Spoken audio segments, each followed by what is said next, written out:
Imagine for a second that you are standing in your school chemistry lab. In front of you, on the wooden workbench, there are two glass beakers. Right. Both of them have a clear, colorless liquid inside. If you swirl them, they look the same. If you carefully smell them, wafting, of course, they even smell somewhat similar. That sharp spirit smell. Visually, you just cannot tell them apart, but chemically, Huh. oh, they are worlds apart. Exactly. One of them is the stuff you find in, say, beverages, some cough syrups, hand sanitizers. Yeah. It's widely used. If you consume it in moderation, your body can handle it. It can. But the other one, if you take just a small sip, I'm talking 10 milliliters, it can cause permanent blindness. A little more, maybe 30 milliliters, and it can cause death. It is a terrifying thought, isn't it? We are talking about the difference between ethanol and methanol. That is actually horrifying. You're saying the only thing stopping a clear liquid from being deadly is a tiny, tiny structural difference. That's it. It's that fragile. A difference is just one single carbon atom. One is eth, the other is meth. One is used in beverages, and the other one, well, it turns the lights out permanently. And that is precisely why we're here today, to understand the labels on those bottles. Welcome, friends, to another deep dive. Today we are opening our insert textbooks to Unit 7, Alcohols, Phenols, and Ethers. A very important unit for the boards. And specifically, we are tackling a topic that many Class 12 students think is just about memorizing hard words, but as we just saw, it can actually be a matter of life and death nomenclature. Look, obviously we want that 95 plus in the board exams. That's the goal. But nomenclature isn't just for marks. It's the system that keeps scientists and people safe. So lay it out for us. Why do we care so much about naming things? I mean, in daily language, we have shortcuts, we have slang. Why can't I just say alcohol and be done with it? Think about it this way. Nomenclature is. It's like the postal code system of chemistry. Without it, scientists cannot communicate structure. If you just say alcohol, it's like sending a letter to the house near the big tree. Which tree? Which city? Which house? It gets Completely useless. Exactly. That letter is never getting delivered. Or worse, it gets delivered to the wrong house. But if you use the IUPAC system, that's the International Union of Pure and Applied Chemistry. It's like saying 42 Oak Lane, Block 3, New Delhi. Ah, okay. Specific. A name tells you exactly what a molecule looks like, where its parts are, and whether it's a safe medicine or, a dangerous poison. Okay, let's unpack this. At the simplest level, what is IUPAC nomenclature actually doing? Is it just a list of random rules we have to learn for the exam? Because honestly, it can feel that way. It feels like that, I agree, but no, it's not random at all. It's a logical code. You see, a nomenclature is a system that encodes structure. Encodes structure. Yes. The best way to think about it is this. If you read the IUPAC name backward, you should be able to draw the molecule on your paper perfectly. Wait, read it backward. That's interesting. Yes. It's a set of instructions. Let's go back to that postal code analogy. Every part of the name tells you something specific. First, you have the base name. This tells you the length of the carbon chain. Meth means 1 carbon. Eth means 2. Prop means 3, and so on. So that's the street name? Correct. Then you have the suffix. This tells you which family the molecule belongs to. If it ends in ol, you know immediately it's an alcohol. And finally. Finally. And this is where students often lose marks in the board paper. You have the position number. This tells you exactly where the functional group, the active part of the molecule, sits on that chain. It's the house number. So putting it all together, if I say pentan to ol. You're telling me, take a 5-carbon chain, that's pent, make sure it has single bonds, that's the N, and add the alcohol group, that's the ol, specifically at position number 2. That makes so much sense. You're just breaking it down. But what's really happening at the particle level, when we name these things, what are we describing? We are describing the hierarchy of the molecule. The carbon chain is the skeleton, the backbone. The functional group, like the SOH in an alcohol, is the active part. It's the part that actually does the chemistry. And the number is its address on that street. Precisely. So for our listeners preparing for their exams, what is the anchor definition they need to keep in their heads? The exam-safe one. Okay, if you want the exam-safe definition, this is it. IUPAC nomenclature for alcohols uses the suffix ol with a position number. For phenols, the benzene ring is the parent. For ethers, the oxygen is named as an alkoxy prefix on a shorter alkyl chain. I want to pause on something you mentioned. We hear the word ethanol all the time, but in class, my teacher insists on ethanol. Why the difference? Are they the same thing? This is a classic trigger for misunderstanding and a place where students lose half a mark unnecessarily. Okay.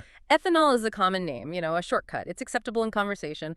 But ethanol, That is the systematic IUPAC name. In your board exams, you should always prefer the systematic name. Why? Yep. Is the examiner just being strict? It's about removing any ambiguity. The systematic name includes the position number. It shows the examiner you know exactly where that functional group is located. For ethanol, sure, it's obvious because there are only 2 carbons. But once you get to propanol, you must specify if it's 1 or 2. Okay, I get the logic. But sometimes just seeing words on a page is hard. I need a way to visualize this. Do you have an analogy that can help us build these names in our heads? I do. I like to think of it as a recipe. Imagine you're baking a cake. I'm listening. I like cake. So the carbon chain is your dough, the flour, the main body of the cake. A small cupcake or a big wedding cake, that depends on the number of carbons. Okay, so a 1-carbon dough is a cupcake, and a 5-carbon dough is like a layer cake. Got it. Right. Now, the functional group is the specific flavor you are adding. In this unit, our flavor is vanilla, that represents the alcohol group, the AOH. And the position number. That is the step in the recipe where you add the flavor. Imagine that layer cake. Do you put the vanilla in layer 1, layer 2, or layer 3? Ah, I see. So pentan-2-ol implies take a 5-carbon dough, that's pent, make sure it's plain with single bonds, and then inject the alcohol flavor specifically into layer 2. Perfect. Now here's the question. If you put it in layer 3, is it the same cake? I mean, it would taste the same, wouldn't it? It's still a vanilla cake. Ah, but structurally it's different. It becomes pentan-3-ol. It is a different molecule. And in chemistry, structure is everything. But why do we need such strict rules? Why can't I just say an alcohol with 5 carbons? Why does it matter if the vanilla is in layer 2 or layer 3? Because alcohol with 5 carbons is ambiguous. It's a problem that needed solving. You know, before 1892, chemistry was chaos. People used random common names. But in 1892, chemists created IUPAC to stop this confusion. So it's about universal communication. Exactly. It allows a chemist in India to understand a chemist in Japan perfectly. Without the position number, we don't know if the OH is on carbon 1, 2, or 3. And that position, it changes how the molecule reacts. I want to try a visualization exercise. For everyone listening, if you are in a safe place, maybe just close your eyes for a second. Let's make a mental movie of this. I think this will really help. Good idea. Picture a long line of gray building blocks. These are your carbon atoms. Let's number them 1 to 5 from left to right. Okay, I see them. 5 gray blocks. Number 1, 2, 3, 4, 5. Now walk over to block number 2. I want you to plant a large red flag right on top of that block. A red flag on block 2. Got it. It really stands out against the gray. That red flag, that is your AOH group. Now just read what you see. You have 5 blocks. That's pent. They are connected simply. That's in. You have a flag at position 2, and the flag is an OH group. That's ol. Pentan-2-ol. Exactly. The name is just a description of that picture. Now, keep your eyes closed. Imagine taking that red flag out of block 2 and sticking it into block 3. Okay, just moving the flag 1 block over. The structure has changed, so the name must change. Now it's pentan-3-ol. The name and the structure are locked together. You cannot have one without the other. That is really clear. It's just a map. Okay, let's go back to the beginning. The life or death scenario. Methanol versus ethanol. Why is that meth versus if distinction so critical? It comes down to what we call the observable phenomenon. In a lab, they look the same, but inside the human body, your liver treats them very, very differently. How so? What is the liver doing? Let's look at methanol. It has 1 carbon. When it enters your body, your enzymes attack it. They turn it into formaldehyde. Formaldehyde. Isn't that what they use to preserve dead bodies in biology labs? Exactly that. It fixes tissue. It is incredibly toxic to living cells. In the body, it specifically attacks the optic nerve, which is why the first symptom of methanol poisoning is blindness.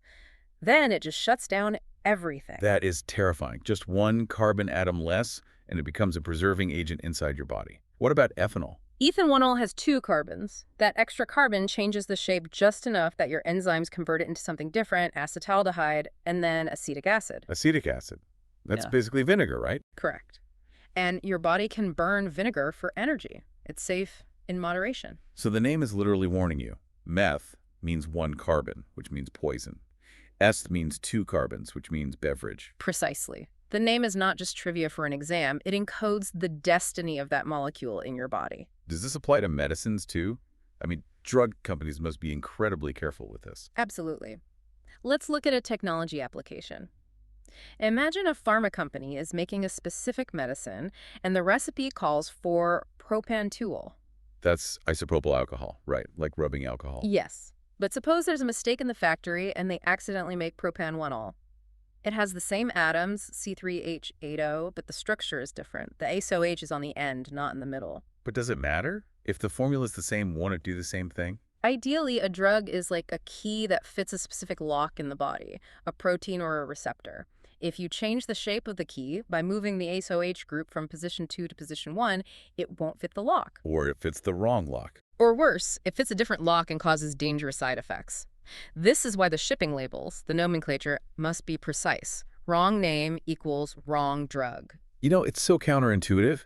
You might think names don't matter if the chemical formula is the same. Like if I just write C3H8O on the bottle, isn't that enough? That is a classic student trap.